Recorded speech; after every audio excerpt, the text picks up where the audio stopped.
The covenant paths of Kiriath Jearim. So the men of Benjamin said, "We can stand before the Lord, this holy God, where he can stand to get him away from us." They sent messengers to the people of Kiriath Jearim to say, "The Philistines have returned the Lord's covenant paths. Come down and get it."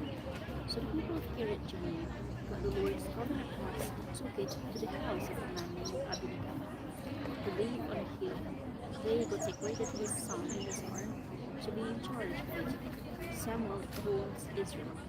The covenant works of the Lord stayed in Kiriath Jearim a long time, some 20 years. During this time, all the Israelites cried out to the Lord for help. Samuel said to the people of Israel, "If you are going to turn to the Lord with all your hearts, you must get rid of all the foreign gods and the images of the goddess Astarte. Dedicate yourselves completely to the Lord and worship only Him, and He will rescue you from the power of the Philistines." So the Israelites got rid of their idols, Baal and Astarte, and worshipped only the Lord. Then Samuel called for the Israelites to meet at Mizpah, telling them, "I will pray to the Lord for you there." So they all gathered at Mizpah.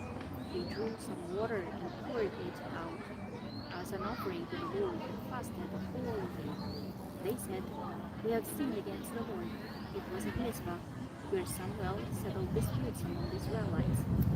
When the Philistines heard that the Israelites had gathered at Mizpah, the 5 Philistine kings started out with their men to attack them. The Israelites heard about it and were afraid, and said to Samuel, "Keep praying to the Lord our God to save us from the Philistines." Samuel killed the young lamb and burned it whole as a sacrifice to the Lord. Then he prayed to the Lord to help Israel, and the Lord answered his prayer. While Samuel was offering the sacrifice, the Philistines moved forward to attack.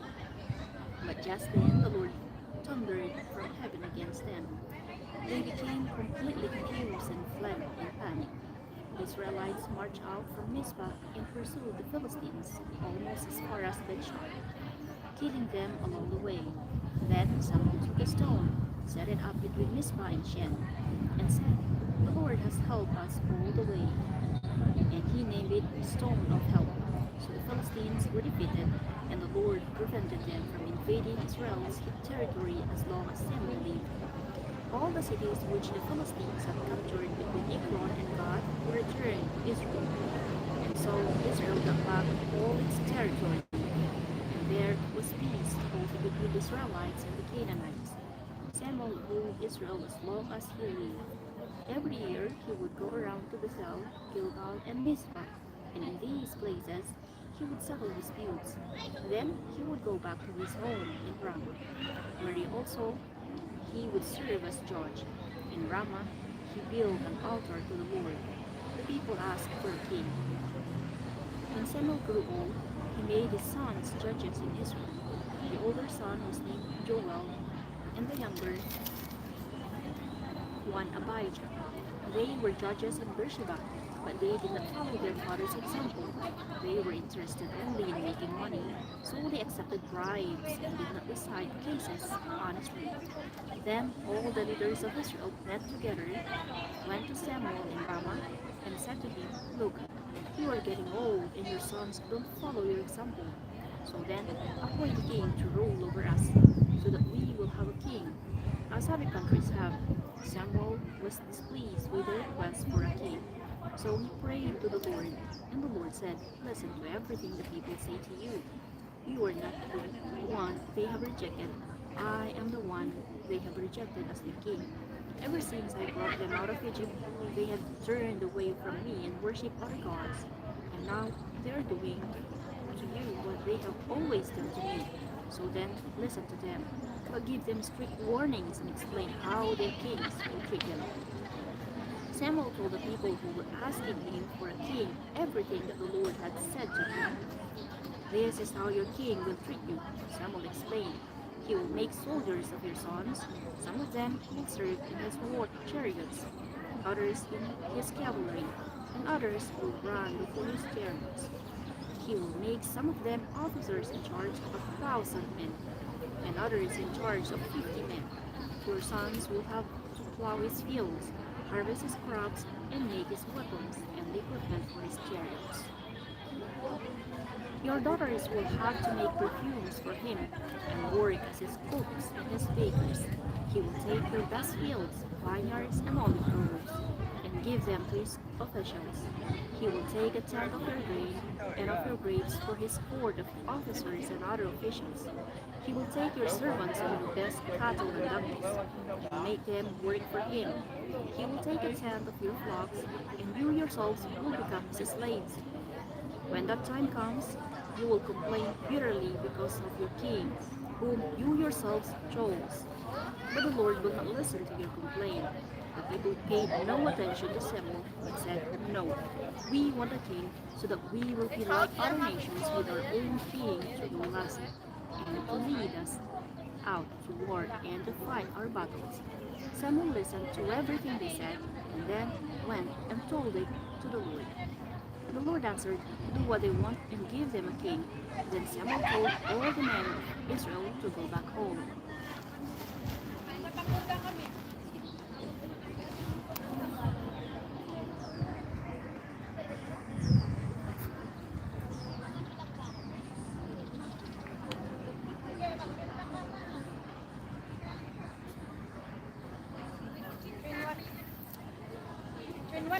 Hello, U3S.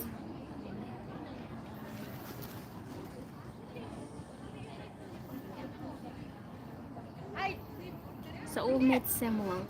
There was a wealthy and influential man named Kish from the tribe of Benjamin.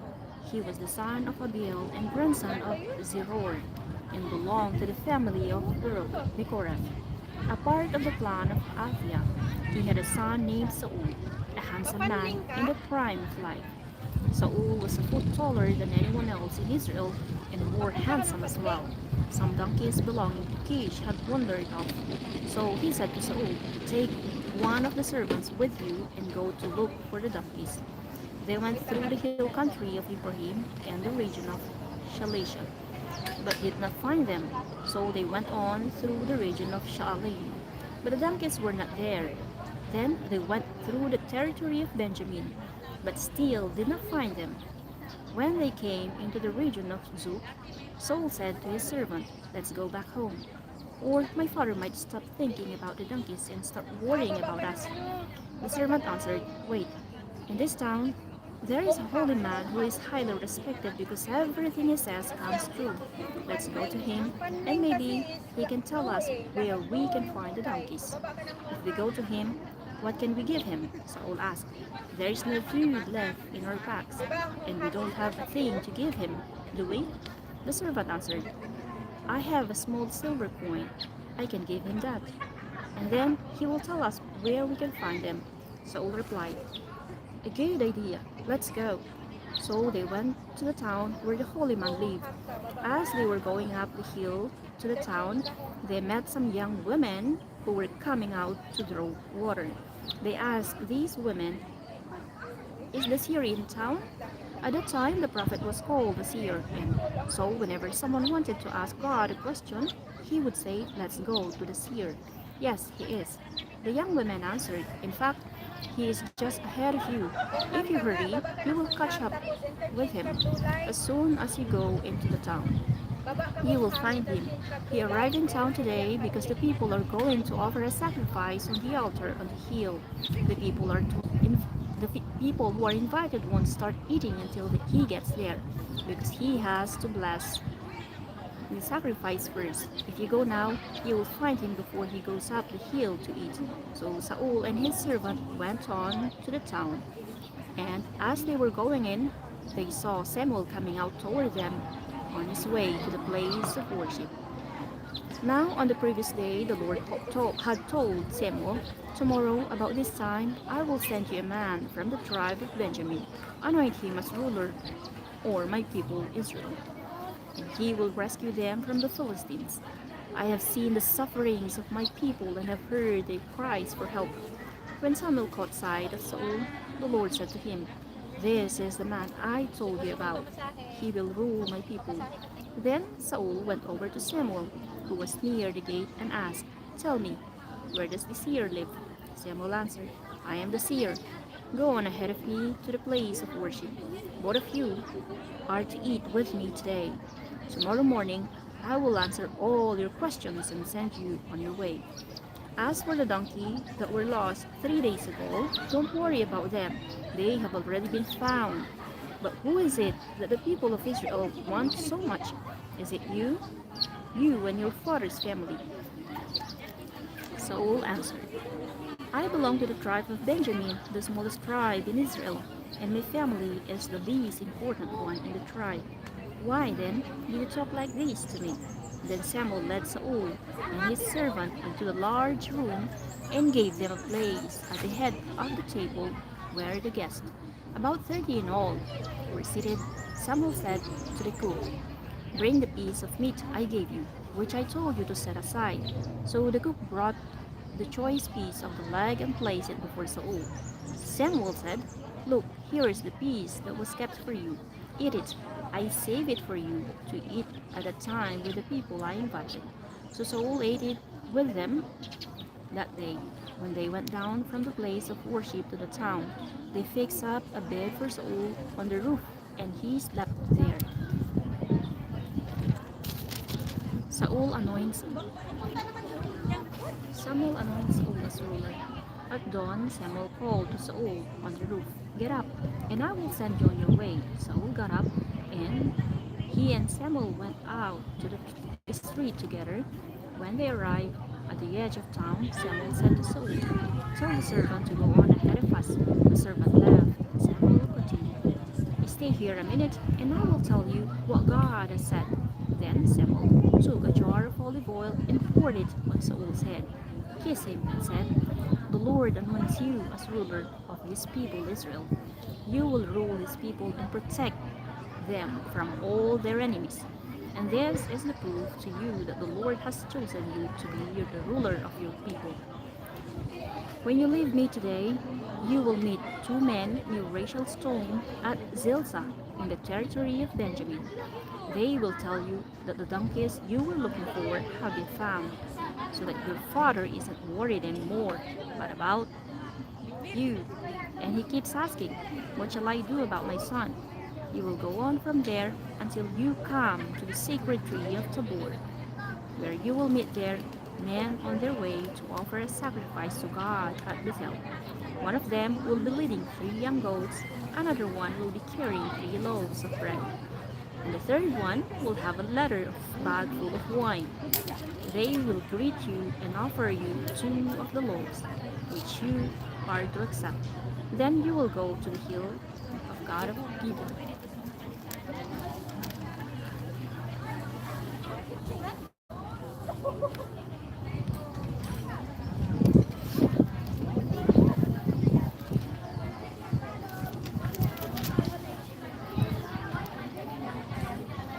Where there is a Philistine camp.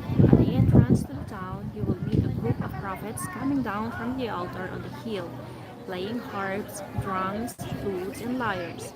They will be dancing and shouting. Suddenly, the Spirit of the Lord will take control of you, and you will join in the religious dancing and shouting, and will become a different person. When these things happen, do whatever God leads you to do. You will go ahead of me to Gilgal, where I will meet you and offer burnt sacrifices and fellowship sacrifices. Wait there 7 days until I come and tell you what to do. When Saul turned to leave Samuel, God gave Saul a new nature, and everything Samuel had told him happened that day. When Saul and his servant arrived at Gibeah, a group of prophets met him. Suddenly, the Spirit of God took control of him, and he joined in their ecstatic dancing and shouting. People who had known him before saw him doing this and asked one another, "What has happened to the son of Kish? Has Saul become a prophet?" A man who lived there asked, "How about these other prophets? Who do you think their fathers are?" This is how the saying originated. Has even Saul become a prophet? When Saul finished his ecstatic dancing and shouting, he went to the altar on the hill. Saul's uncle saw him and the servant, and he asked them, "Where have you been?" "Looking for the donkeys," Saul answered. When couldn't find them, we went to see Samuel. "And what did he tell you?" Saul's uncle asked. "He told us that the animal had been found," Saul answered. But he did not tell his uncle what Samuel had said about his becoming king.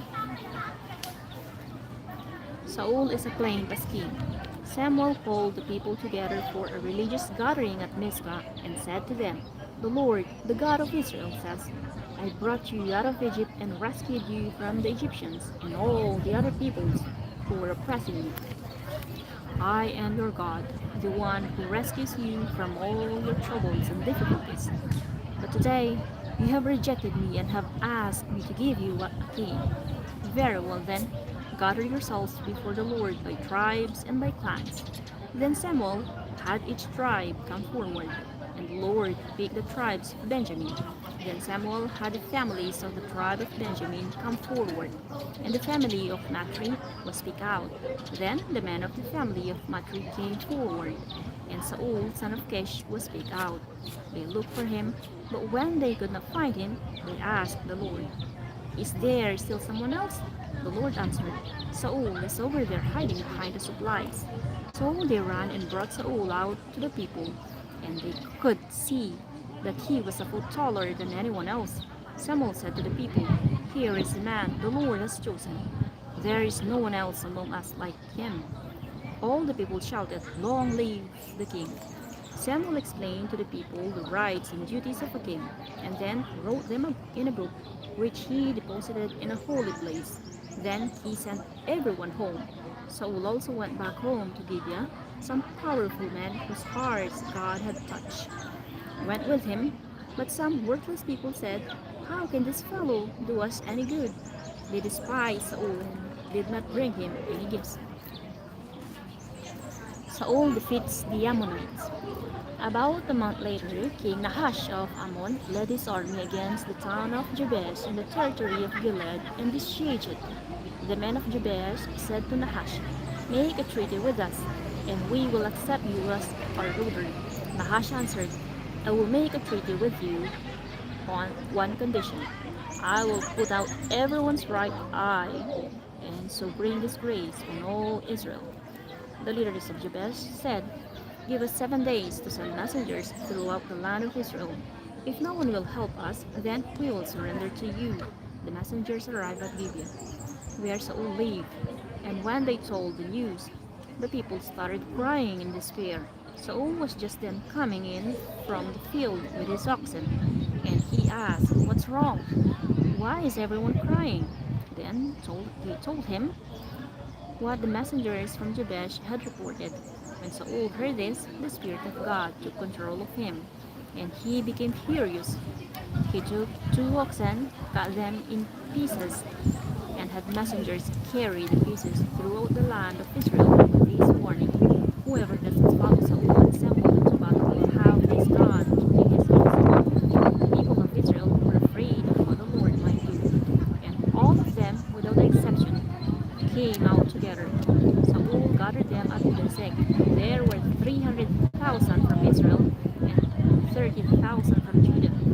They said to the messengers from Jabesh, "Tell your people that before noon tomorrow they will be rescued." When the people of Jabesh received the message, they were overjoyed and said to Nahash, "Tomorrow we will surrender to you, and you can do with us whatever you wish." That night Saul divided his men into 3 groups, and at dawn the next day they rushed into the enemy camp and attacked the Ammonites. By noon they had slaughtered them. The survivors scattered, each man running off by himself. Then the people of Israel said to Samuel, "Where are the people who said that Saul should not be our king? Hand them over to us, and we will kill them."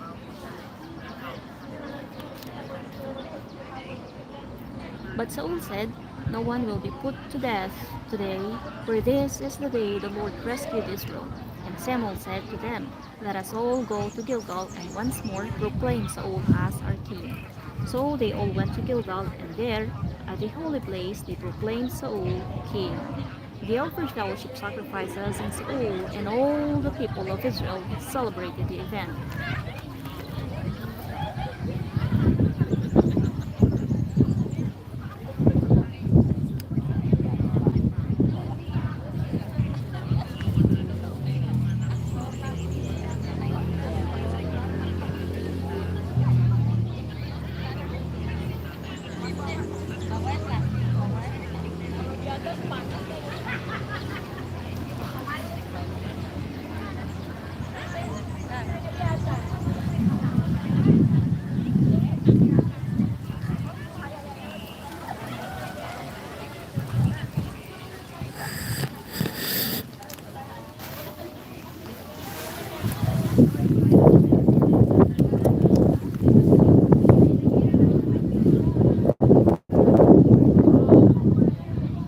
Samuel addresses the people. Then Samuel said to the people of Israel, "I have done what you asked me to do. I have given you a king to rule you, and now you have him to lead you. As for me, I am old and gray, and my sons are with you. I have been your leader from my youth until now. Here I am. If I have done anything wrong, accuse me now in the presence of the Lord and the king he has chosen. Have I taken anybody's cow or anybody's donkey? Have I cheated or oppressed anyone? Have I accepted a bribe from anyone? If I have done any of these things, I will pay back what I have taken." The people answered, "No, you have not cheated us or oppressed us. You have not taken anything from anyone." Samuel replied, "The Lord and the king he has chosen are witnesses today that you have found me to be completely innocent." "Yes, the Lord is our witness," they answered. Samuel continued, "The Lord is the one who chose Moses and Aaron and who brought your ancestors out of Egypt. Now stand where you are, and I will accuse you before the Lord by reminding you of all the mighty actions the Lord did to save you and your ancestors. When Jacob and his family went to Egypt, and the Egyptians oppressed them, why your ancestors cried to the Lord for help, and he sent Moses and Aaron, who brought them out of Egypt and settled them in this land. But the people of Philistines and the king of Moab and Sisera, commander of the army of the city of Hazor, fight against your ancestors and conquer them. Then they cried to the Lord for help and said, 'We have sinned, because we turned away from you, Lord, and worshipped the idols of Baal and Astartes. Rescue us from our enemies, and we will worship you.' And the Lord sent Gideon, Barak, Jephthah, and finally me. Each of us rescued you from your enemies, and you live in safety. But when you saw that King Nahash of Ammon was about to attack you, you rejected the Lord as king and said to him, we want a king to rule us. Now here is the king you chose. You asked for him, and now the Lord has given him to you. All will go well with you if you honor the Lord your God. Serve him, listen to him, and obey his commands. And if you and your king follow him, but if you do not listen to the Lord, but disobey his commands, he will be against you and the king. So then, stand where you are, and you will see the great things which the Lord is going to do. It's the dry season, isn't it? But I will pray, and the Lord will send thunder and rain. When this happens, you will realize that you committed a great sin against the Lord when you asked Him for it. So Samuel prayed, and on the same day the Lord sent thunder and rain. Then all the people became afraid of the Lord and Samuel. And they said to Samuel, please, sir, pray to the Lord your God for us, so that we won't die. We now realize that, besides all our other sins, we have sinned by asking for a king. Don't be afraid, Samuel answered.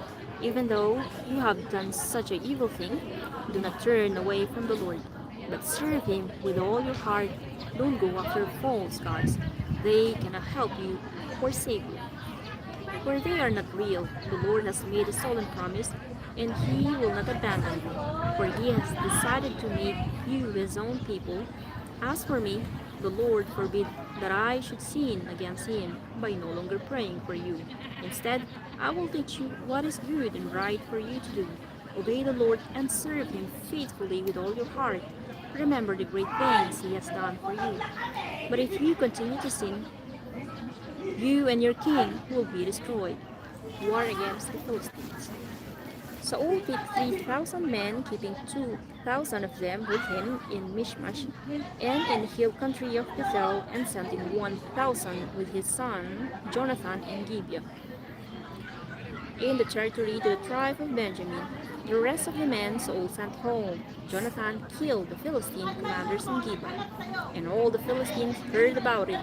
Then Saul sent messengers to call the Hebrews to war by blowing a trumpet throughout the whole country. All the Israelites were told that Saul had killed the Philistine commander and that the Philistines hated them. So the people answered the call to join Saul at Gilgal. The Philistines assembled to fight the Israelites. They had 30,000 war chariots, 6,000 cavalry troops, and as many soldiers as there are grains of sand on the seashore. They went to Mishmash, east of Bethaven, and camped there. Then they launched a strong attack against the Israelites, putting them in a desperate situation. Some of the Israelites hid in caves and holes among the rocks or in pits and wells. Others crossed the Jordan River into the territory of God in Gilead. Saul was still at Gilgal, and the people with him were trembling with fear.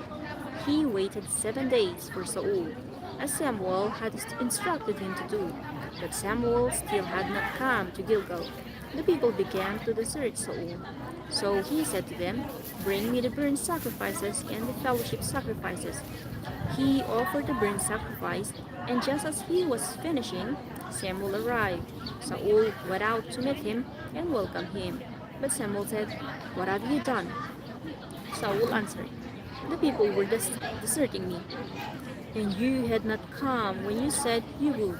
Besides that, the Philistines are gathering at Mishmash. So I thought the Philistines are going to attack me here in Gilgal, and I have not tried to win the Lord's favor. So I felt I had to offer a sacrifice. That was a foolish thing to do, Samuel answered. You have not obeyed the command the Lord your God gave you.